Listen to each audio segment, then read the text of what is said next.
I don't want to knock you off here.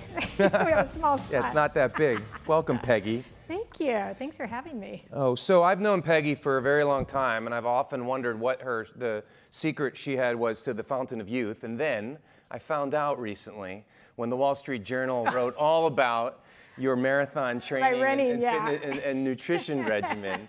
And if you haven't seen this, Google Peggy Johnson Marathon Wall Street Journal after our session, please. Not, or Bing it. Not while we're talking. But I just have to ask you what the reaction has been to this in your professional and personal network. Well, a lot of people have commented on it, but what's so funny is they interview these A-types all the time, and they want to talk about all the different watches they have and the different things they eat, and they're very careful. And so she's like, "What's on your kitchen counter right now?" And I'm like, I could vision it. It's a bucket of red vines. Someone had just given me a bucket of red vines. I'm like, a bucket of red vines? And she's just like, wait, what? And it was like downhill from there from the nutrition standpoint, because it was, I didn't answer anything I think that was typical, but. Well, that's reassuring to the rest of us. Yeah, it was just normal stuff. Well, congratulations. Thank you. On your marathoning success and your professional success. I think everyone in the tech world would agree that the rejuvenation and the transformation of Microsoft over the last handful of years has been stunning. This was a former leader that was not left for dead, but wasn't the sexy story anymore. And under Satya Nadella, it has become one again. And talk what it's been like to be a part of that. Right. So I had never heard of Satya Nadella 4.5 years ago. We had a relationship with Microsoft. I was at Qualcomm, and we sold chips to them. So we kind of were engaged in one area of the company. And then, of course, we had a lot of Microsoft products on our campus. But there wasn't a relationship much beyond that. And when Satya was announced as the CEO, that took us all by surprise. And then we started to watch some of the moves he was making in the industry, putting Office on iOS and Android, which was kind of stunning, sitting down in San Diego looking up at that company, doing something that you never thought would have happened. And let's pause on that. It's a really important point, because his predecessor, Steve Ballmer, had been bellicose and said, "We will not work with Apple products. That's heresy." And Satya came and said, "Yes, we will." Yeah, and I think, in all due credit, some of that was already changing under Ballmer's tenure. And when Satya came in, I think he just accelerated things a bit. And out of the blue, I got a call to come up and interview for a job as head of biz dev. He was aggregating all of the biz dev at the company. And I flew up there, and I thought, I'm only going to listen. In my 25 years at Qualcomm, I had never responded to a recruiting call, but I was so curious about what was going on the campus. I thought, well, I'm just going to listen. And it just blew me away. He was talking about, I met Satya for the first time, and he was talking about this idea of cloud-first, mobile-first world. And I was at Qualcomm for 25 years, and I was wireless-centric. I don't know where the data went after it left the handset. It was like, somewhere over there. And it just made a lot of sense. He talked about ambient intelligence and being able to tap in to your data wherever you're at throughout your day. And it made a lot of sense. And it was one of those aha moments. I thought, how can I not be a part of this inflection point in Microsoft's history? It felt like he was going to be able to change it. He was only a few months into his tenure at that time.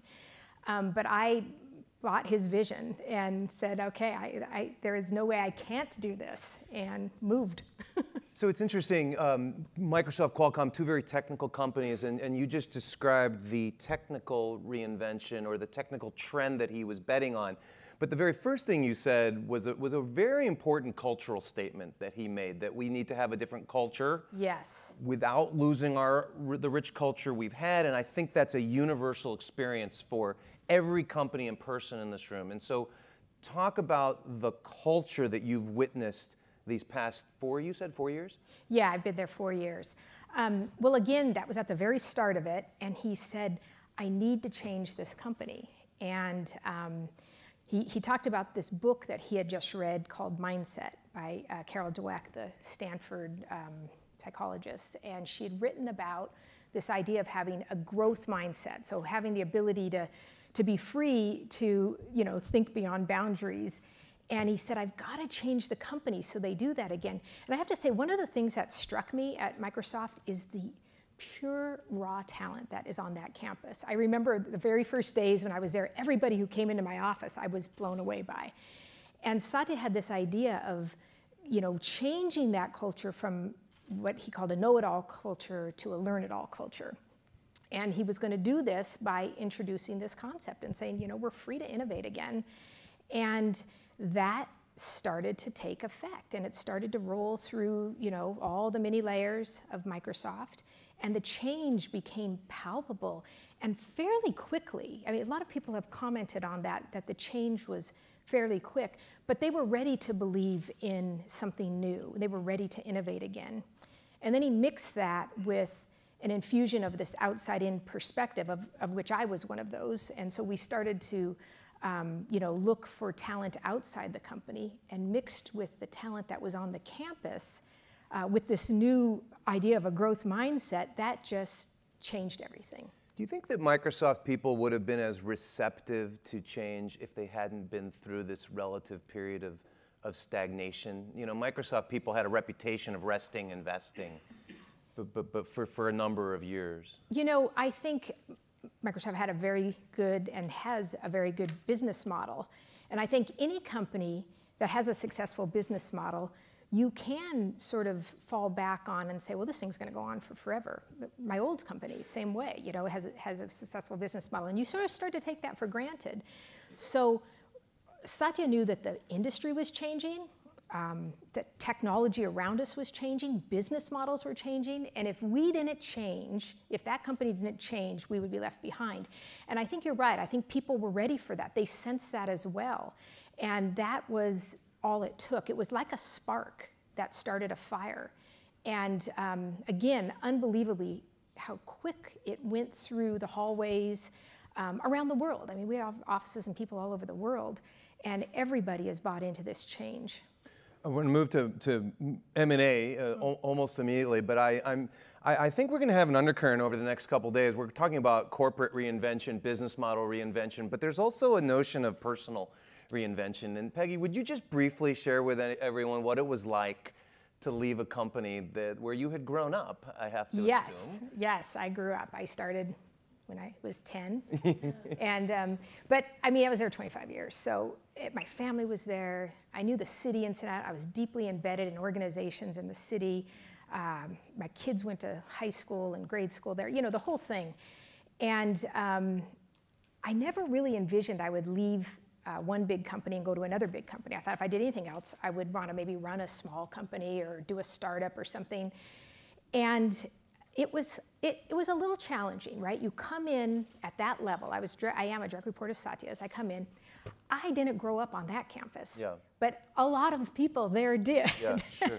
And so I didn't have the history. I didn't have the sort of the war, wounds that they had gone through over the years. And in a way that was good and bad. And I remember Satya saying, don't get too steeped in what's happened, just look forward. Because many times I would ask a question just because of sheer ignorance. I didn't know something about what had happened in the past, whether it was like a healthcare industry, automotive industry. And people would say, oh, we tried that. We tried that. We're not doing that again. Yeah. And I'm like, really? You don't want to do that again? Stop. Gotta laugh there for now.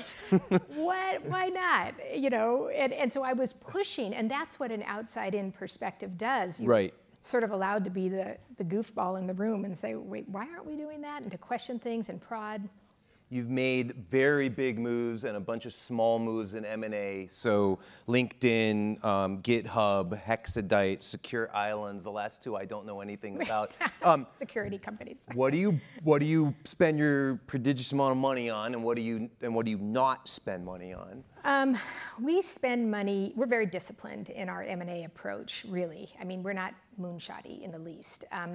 So we say, does it feed our core ambitions? And our core ambitions are reinventing productivity, building the intelligent cloud, and creating more personal computing.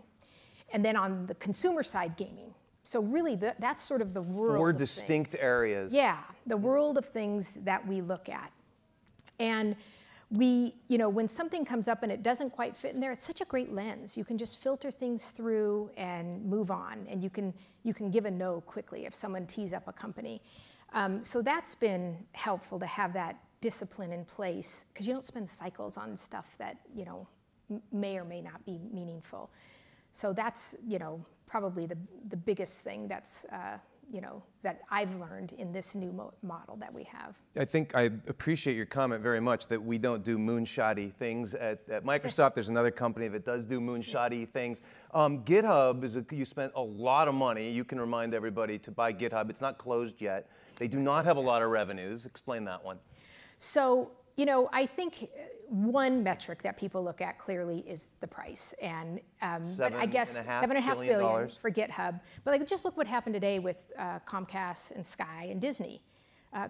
People look at that $40 billion price tag and say, what?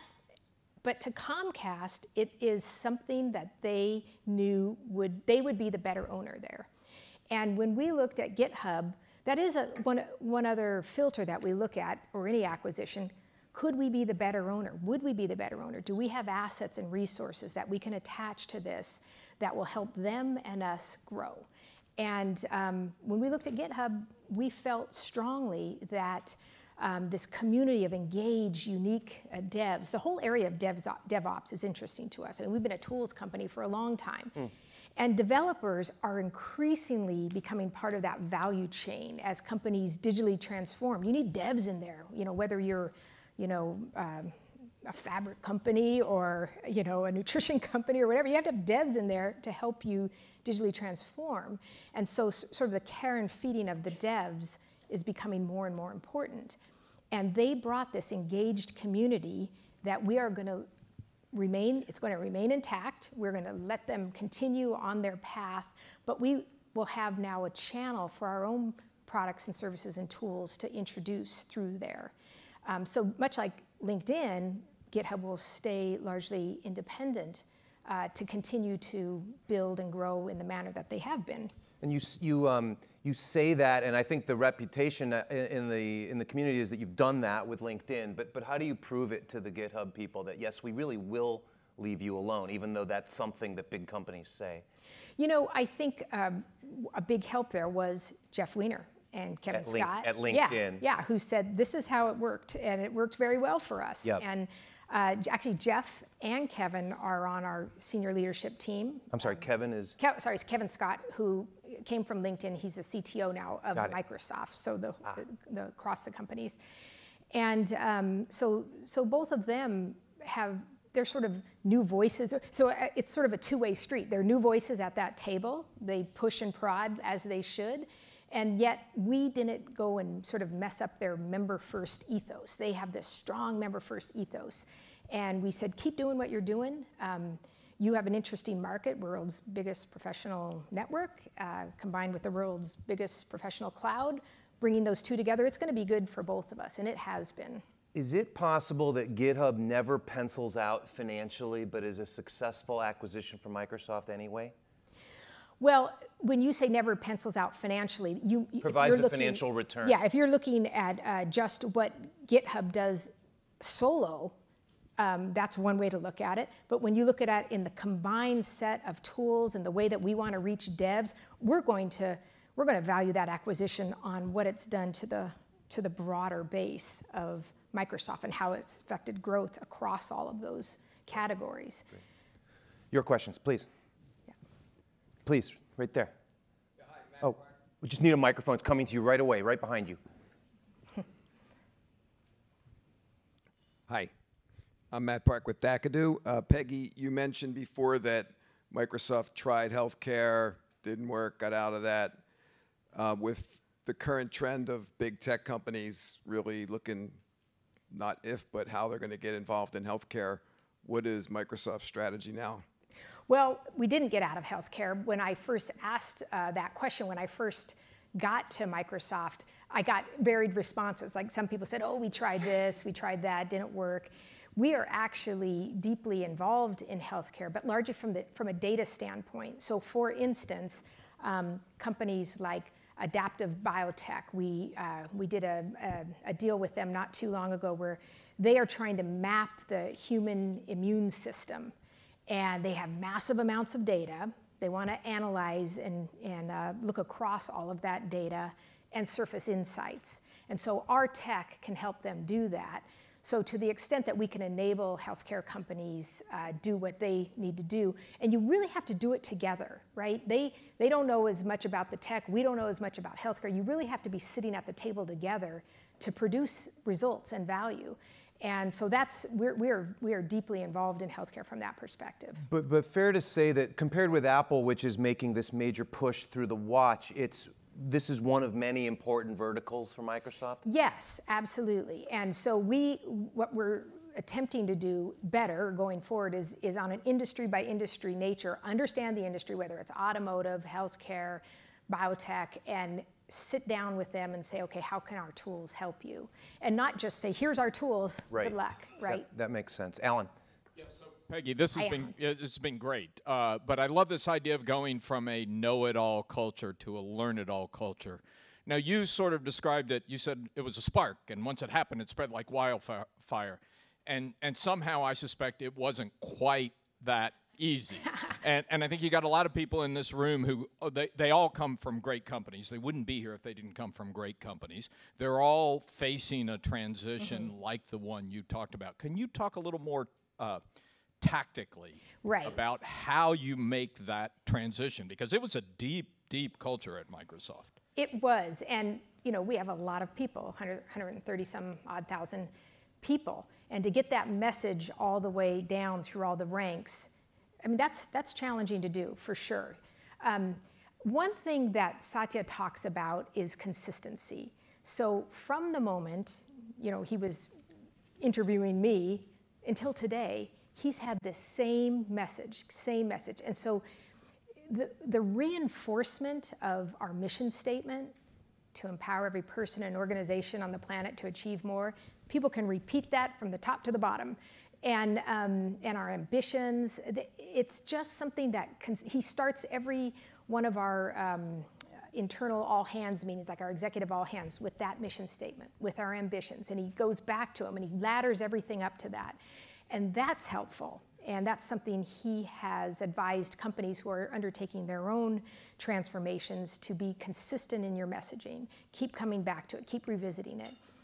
It's something that you don't want to do a box check and put a sticker on the back of your name tag, and that's my mission statement. I never look at it again. Yeah, it helps that it worked. Yeah. I don't mean to trivialize it, but you can be repetitive when it's working. When it's working, you're right. Briefly.